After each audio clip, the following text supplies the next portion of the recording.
Hi, welcome back. Unless it's your first time here, then welcome. Be sure to like and subscribe, but do not hit the notification button because notifications are annoying. I don't do it, and I don't expect you to. Anyway, Trump yesterday made his probably greatest foreign policy blunder yet. Yes, we joined the attack with Israel against Iran. We dropped a couple of 30,000-pound bombs on nuclear uranium enrichment facilities in Iran, um, because the Israelis, who have been saying for 20 years that they're just moments away from having a nuclear weapon, said it once again about 9 days ago and started bombing the shit out of Iran, without provocation, of course.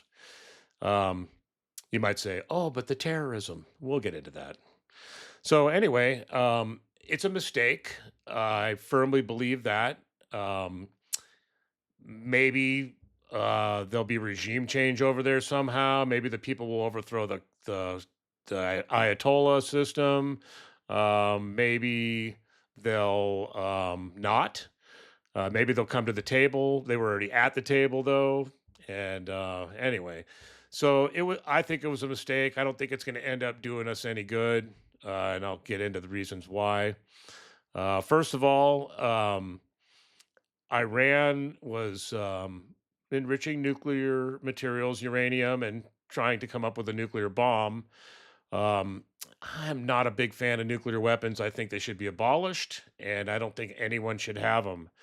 However, because people do, I think that Iran has the right to, as a sovereign nation, to have nuclear weapons. Their greatest enemy, Israel, does, and Israel is clearly a threat. They're aggressive, and they're known to preemptively strike when they feel that they're threatened, whether they are or not. And we know the fascist, inhumane way they've treated the Palestinians. You may disagree with that and be on Israel's side, but I'm not, and I don't agree with that. I know the history pretty well, and they don't really have any business doing this shit. They need to leave those people alone. And they came into their land before the end of the Ottoman Empire. There was 10,000 people, Israelis or Jewish people in Palestine, and then they started moving in during the Zionist era. And Zionism was originally a racist thing that was created by Europeans to get the Jews out of Europe because they hated them. So people who say that you're a racist if you're anti-Zionist, it's kind of the opposite, because it was originally a racist viewpoint by the Europeans against the Jews. And I am not against the Jewish people. My children are Jewish, and but I think that Israel is wrong. I think that they incite a lot of violence, and they encourage a lot of violence. In fact, Hamas, who they claim is their enemy and everything, acts as a red flag situation for them because Hamas was created by them. It was funded by them, and I wouldn't be surprised if they still funded them, even though I know that they're not like loyal to Israel.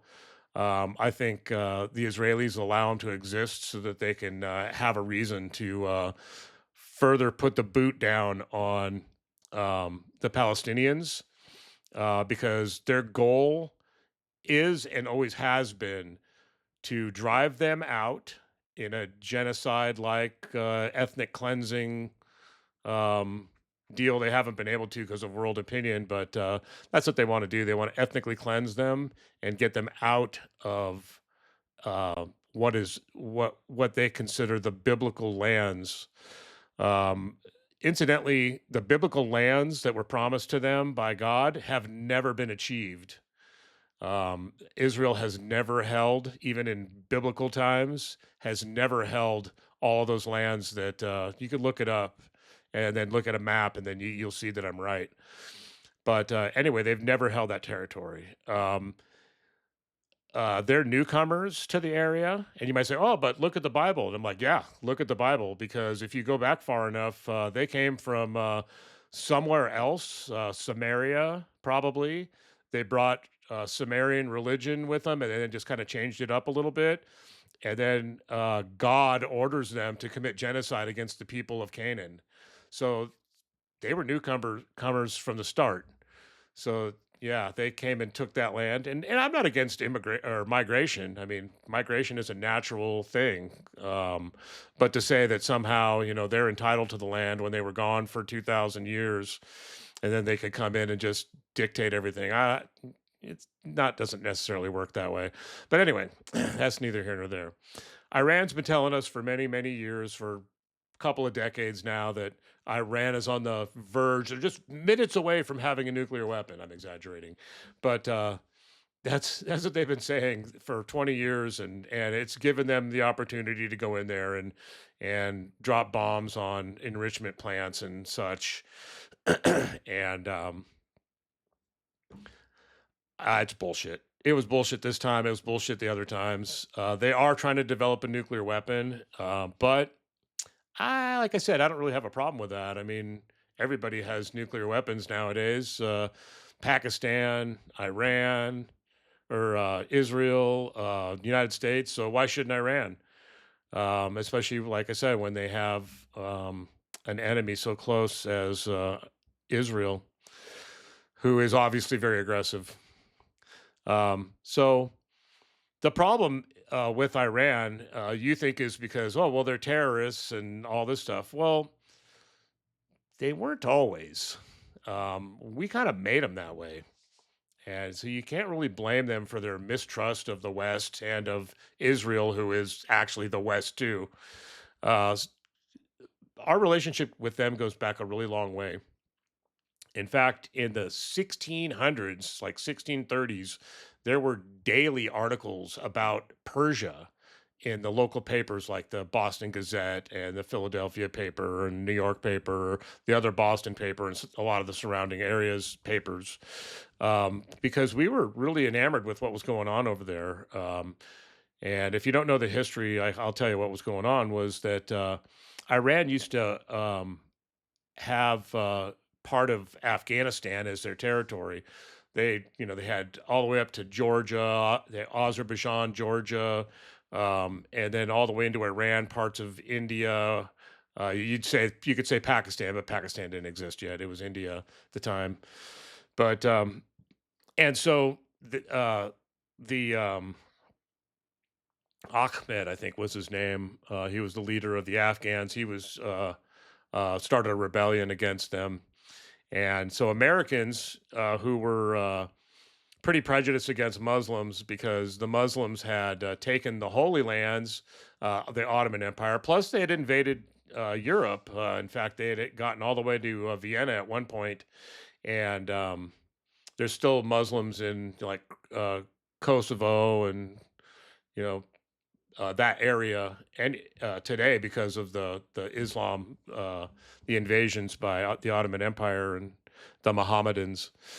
But anyway, so they and all the stuff in the book, the holy in the Bible, all of those places were now held by the Ottoman Empire. So if you like Jerusalem and all of the lands mentioned where uh, Paul was from, Tarsus, some of the early churches like Antioch. Those were all under Roman or Ottoman rule at this point.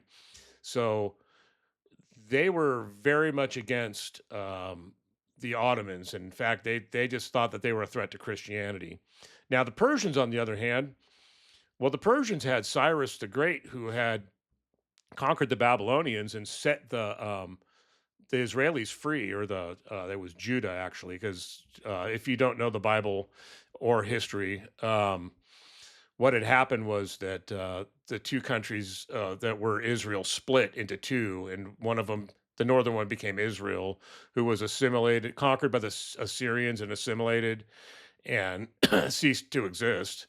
And then the Judea was conquered by the Babylonians, who were later conquered by the Persians. And Cyrus the Great allowed, I think it was Cyrus, yeah, I think it was Cyrus, allowed them to go back to Israel and and help them rebuild the temple.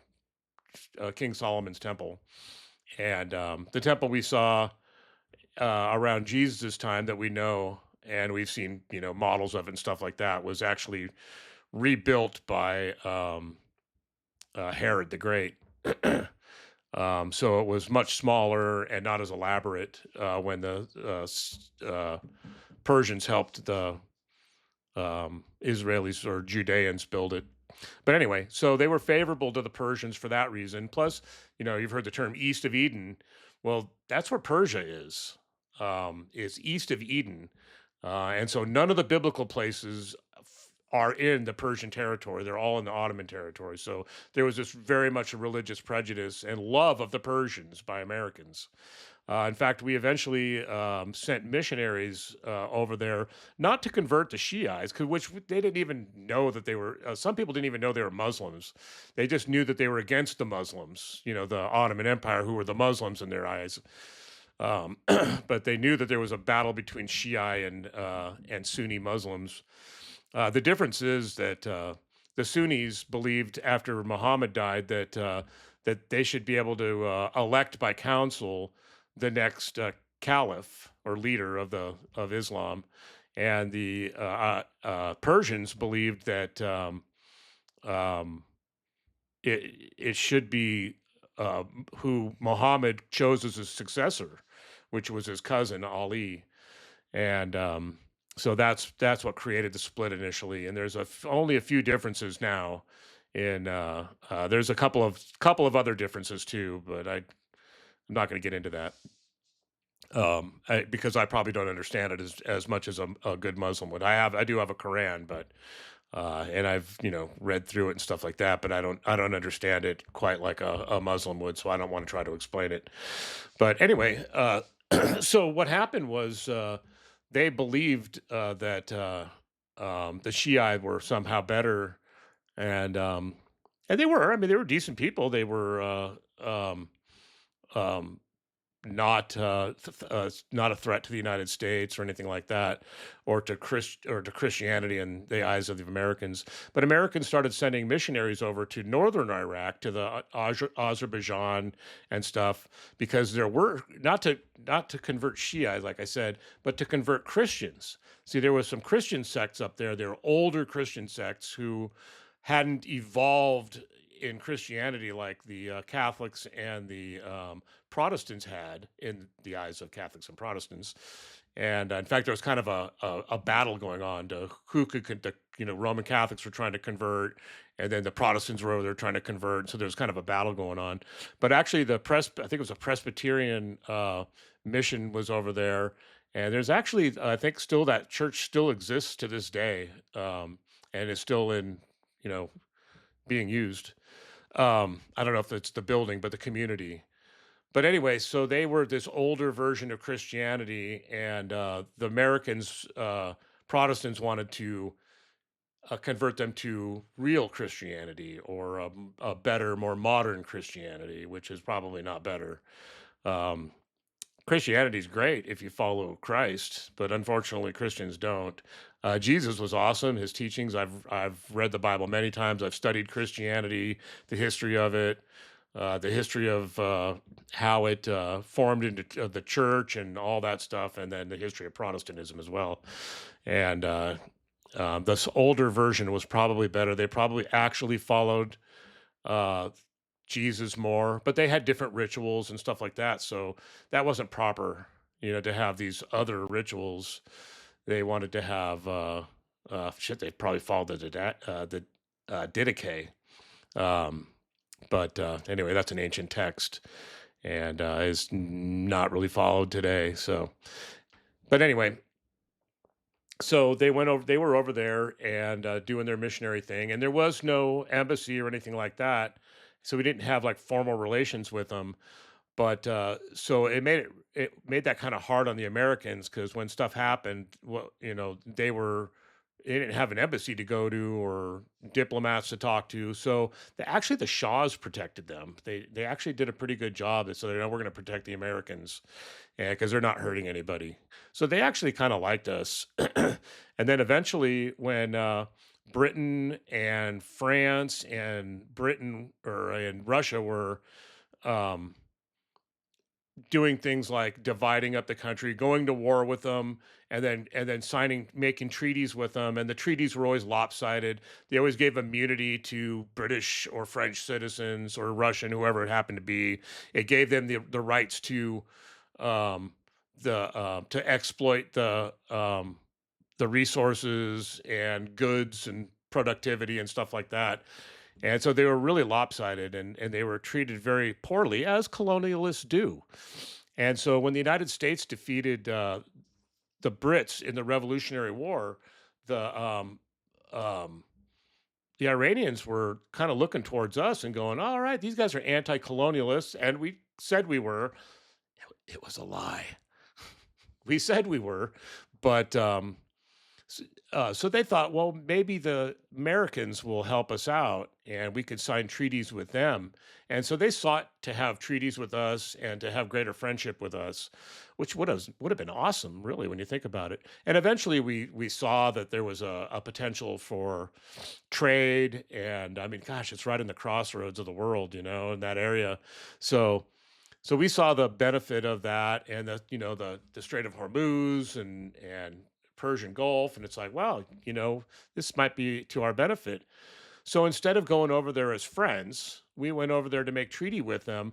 But then we asked for all the same things the colonialists did.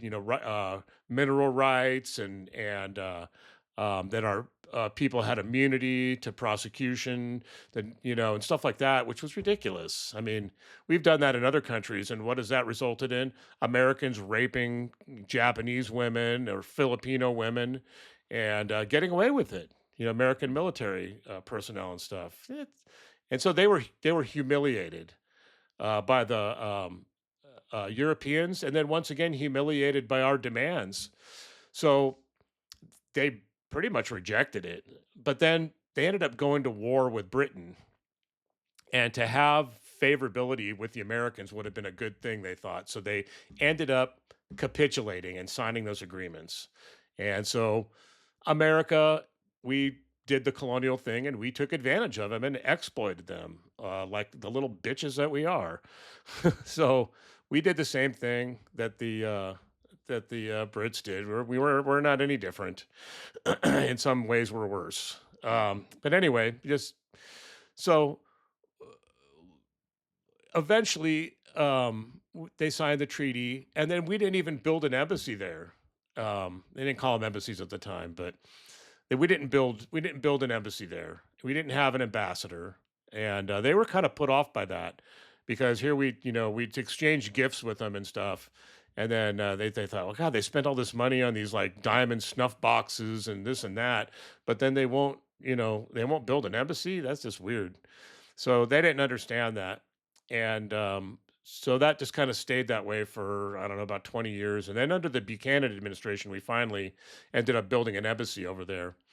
And but we just continued to exploit them as usual. And then fast forward to World War II came about, and there was some back and forth between leadership, and then Pavel Reza Pavel, what's his? I forget how to pronounce his name, but the Shah of Iran. We all know the Shah.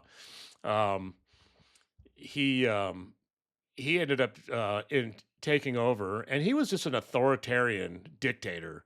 And while his people were starving, he's spending millions and millions of dollars buying U.S. Equipment, having just these lavish parties. In fact, I think it's a Guinness Book of Records still the most lavish party, most lavish and most expensive party ever thrown.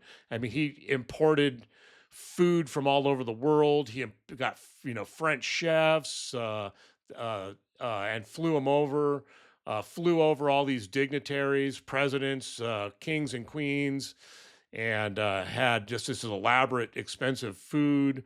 Had these big tents erected for. They had one for everything. They had one where you could go get your hair done, and they'd bring in the uh, best people from the best salons in the world to do it. I mean, there was everything there. You could get anything you wanted at these like week long party or whatever the hell it was. And They held it at one of the ancient cities, the ancient ruins. And but these tents were elaborate. They had many rooms, and everybody had their own tent, and it was just who's who of rich people in the world. The King of Monaco, it was ridiculous. And so his people are starving, and he's throwing these lavish parties and spending all this money. And then at the time, of course, they were a great American ally, and so there was nothing that we wouldn't sell them. If we had B-2 bombers today and the Shah was in power, we would sell them B-2 bombers.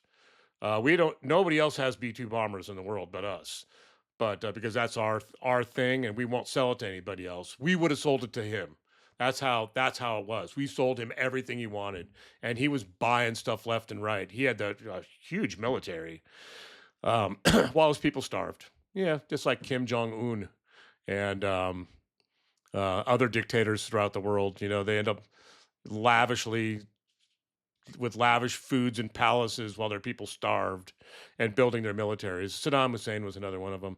But anyway, so they elected at one point in 1950s, 53 or 52, they elected Mossadegh as their prime minister, Mohammed Mossadegh. And then we decided we didn't want him. And so the CIA and the Brits orchestrated an overthrow and overthrew him as their democratically elected governor, then put the Shah back in total power of the country. And so that they weren't too happy about that. They were pretty pissed. And I think that was really, if it wasn't for the Shah, that would have been the end of U.S. Iranian relationships because now they fucking hate us. And then fast forward, as soon as the Shah left to get treatment for cancer, that's when the Islamic Revolution took place. And then, of course, they took those hostages at the American embassy because they were pissed at us for what we did. And then since then, um, their little puppet in the area, Israel, they've funded anyone who would um, go against them. They funded like Hamas and supported Hamas and stuff like that. And oh, that makes them the bad guy. Not really. I mean, what are they supposed to do after what everything that they was done to them? I mean, I don't blame them a bit, and I don't blame them for wanting nuclear weapons because of Israel and because of the way the West has treated them. They don't trust us. See, now they're friends with Russia, and here I'm going to get to the crux of this because now they're buddies with Russia. Okay, so Russia had screwed them over in the past, but they're being a little bit better to them now. All right, so they were smart enough to have actual a diplomatic relationship with Iran, and treat them like semi equals and help them out. And a lot of the weapons now they get are from Russia and China too, for that matter. But here's the thing that happened today after we bombed them, and apparently we used B2s and 30,000-pound bombs. It's called an MOP, which is a massive ordnance penetrating device. And what it does is it will penetrate through 200 feet of reinforced concrete and then blow up. So it gets way underground and then it blows up with this massive explosion. And I think we dropped 14 of them. That's what I was reading earlier. And this is still all shaken out, so I'm gonna have to go back and look. But we dropped like 14 of those on them. They're a guided munition. They're a gravity guided munition. What they drop them from so high up that they once they get over the area, they drop them, and then using military grade GPS, they have these wings or these fins that come out in the back, and they're able to move around and stuff with servos, and then maneuver to exactly where they want it. So they're very accurate, and they don't have like propulsion or anything like that, but they're dropped from so high that and right over the area, so they can maneuver around winds and stuff like that and hit exactly where they want to go. And so they're very lethal. And so that's what we used on them. And then I think you could probably use some of the other munitions too. We also launched Tomahawk cruise missiles and had some fighters in the fourth and fifth generation fighters in the area. Some of that was for a ruse, and some of it was for actual usage. to keep them away from the B-2s. And then by the time we announced it, the B-2s were completely out of their airspace. There was nothing they could do. Those things are hard to detect anyway. I don't even know if the Russians can do it. But so anyway, now Russia has said today that actually there are several nations, probably China, maybe Pakistan, probably Russia itself, probably um, North Korea, are offering them nuclear warheads. So now they don't need a nuclear program. If somebody gives them nuclear warheads, then they'll just have them. They do not have the missile range, unless they're given that by the Russians or Chinese, to reach the United States. They don't have intercontinental ballistic missiles. Their missiles have about a 1,200-mile range, which is still pretty far. I think they can reach southern Europe. But there's many, many United States military bases in the area. I think there's at least 15 in the immediate area there, like in Iraq, and I think have some in Syria, northern Syria now. But anyway, there's and then of course Israel. So there's a number of places that they could actually reach with a nuclear warhead if they had one, which they might have one now. So instead of see, now we had them at the negotiation table. So when you have somebody at the negotiation table, you're making progress. But Trump was being impatient. He says, "Oh, we're not making progress," and so he allowed Israel to do their thing. And then now he said things didn't move fast enough, so now we're doing our thing. Well, that's not how diplomacy is supposed to work. First of all, we would have been better off to just look, let's regulate this thing. Let's okay, you want to have a nuclear weapon, let's have some regulation in there. Let's let's make sure you use it as a deterrent. There's something we could have done, or even better, what I think we should have done, like the first time that back when Biden was in office, when Iran launched missiles at Israel and we shot them down, and then Israel retaliated, we should have shot those down too. We should have said, look, we're neutral. And if you attack them, we're going to help them. If they attack you, we're going to help you. But instead, we just take sides. We shouldn't be doing that, especially when it comes to Israel, because they're the biggest thugs in the Middle East. What they're doing to the Palestinians is wrong. They shouldn't have been there. We went over that history, I think, didn't we, earlier? If not, I'll go over it really quickly again. Israel is the newcomer, and they pushed out the people that were living there. That's called ethnic cleansing. Um, you want to go back to the Bible? I think we did talk about this. Um, well, they did the same thing then because they were from somewhere else and they came in and started killing everybody. And oh, this is our land. God said we could have it. If that's what God is, if God believes in genocide, then God's kind of a psychopath. That's not a kind of God we want. I'm sorry, that's ridiculous. God loves all people. If there's a God, he's going to love all of his creations, not just the Israeli ones, or not just the Christian ones, not just the ones that accept his alleged son. That's all nonsense.